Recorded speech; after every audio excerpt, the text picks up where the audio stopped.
Notícia da semana: Bolsonaro foi pedir asilo ou fazer visita aos amigos autocratas?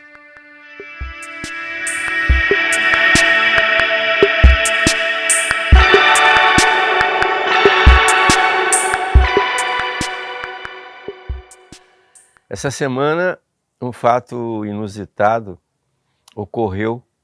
Bolsonaro, saindo de sua casa, andando pela rua, entrou na embaixada da Hungria e lá ficou por 2 dias.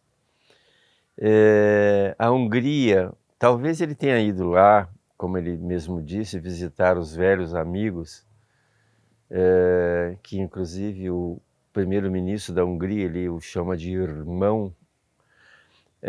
Talvez Bolsonaro tenha ido lá fazer algumas rememorações históricas sobre a cavalaria húngara, que teve um papel fundamental na história da formação política da própria Hungria. Eles eram cavaleiros hábeis, tinham táticas especiais, tinham sistemas de estratégias de guerra que perdurou durante muitos anos na Idade Média. Quem sabe se Bolsonaro não esteja querendo rememorar os tempos de agulhas negras na cadeira de estratégias militares, que deve ser uma cadeira importante, uma matéria de relevância para os militares, né? Táticas. Me parece que essa tática que ele fez de fazer uma visita, no fundo, era um pedido de asilo. Ele estava com receio de ser preso, de uma prisão preventiva. O problema é que Bolsonaro está cada vez mais perdendo o seu arsenal de peripécias para escapar da cadeia. Não tem como, ele vai para a cadeia, isso não tenha dúvida.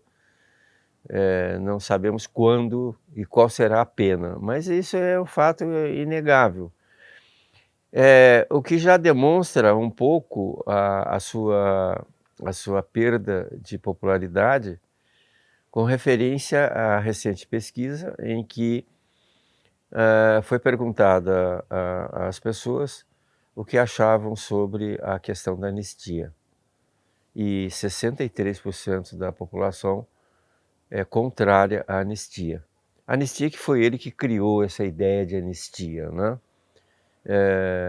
Para absolver, para passar a mão na cabeça, né? Ou seja, passar um pano limpo, a borracha, como ele falou, né? Eu acho que esse período não deu certo, ele não conseguiu convencer as pessoas perceberam claramente que aquilo foi uma tentativa de golpe, pelas narrativas que hoje a gente consegue ter acesso através dos inquéritos policiais. Bom, Bolsonaro está numa situação extremamente complexa, difícil, e ele sabe disso, né? O outro fato dessa semana interessante foi que Lula criticou Maduro pelo fato dele não ter aceitado uma candidata opositora ao seu pleito, né? Maduro tem uma relação muito estreita com Lula, mas me parece que Lula agora percebeu a besteira que ele fez. Quando o mundo inteiro é contra o Maduro, né? O único apoio que o Maduro recebia era do Lula. E acho que ele percebeu, ou então falaram para ele, para com isso porque não vai dar certo. Um outro aspecto interessante é que esse Viktor Orbán, que é o irmão de Bolsonaro, fez o mesmo processo que Maduro fez. Ele assumiu o poder,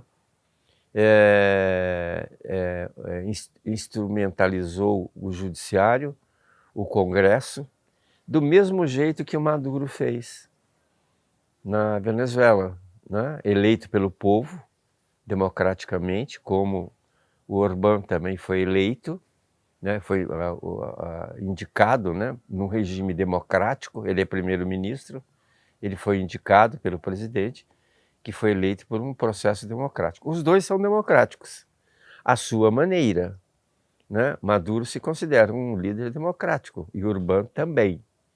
Engraçado, democratas de direita e democratas de esquerda. O processo é o mesmo, é a mesma coisa. E o processo que o Lula também tentou colocar no Brasil, né? Coaptou o Congresso Nacional com o mensalão e está instrumentalizando o Supremo Tribunal Federal. Mas me parece que essa linha não funcionou no Brasil. Essa linha de pensamento, essa linha de ação, de tomada do poder, de ficar ao poder eternamente, como Maduro e como o próprio Viktor Orbán lá na Hungria, parece que está havendo reação do mundo todo e da própria sociedade. Orbán essa semana foi recebido por uma revolta popular, né, contra a sua presença no governo, pedindo que ele renunciasse. Há perspectivas de corrupção no seu governo. Bom, Maduro, a corrupção todo mundo sabe, né? E o interessante é isso, nós temos um representante da direita e um representante da esquerda. E aqui no Brasil a gente está tentando criar dois mitos, um de direita e de outro de esquerda. Mas para mim, para minha opinião, no Brasil, direita e esquerda é simplesmente mão de direção.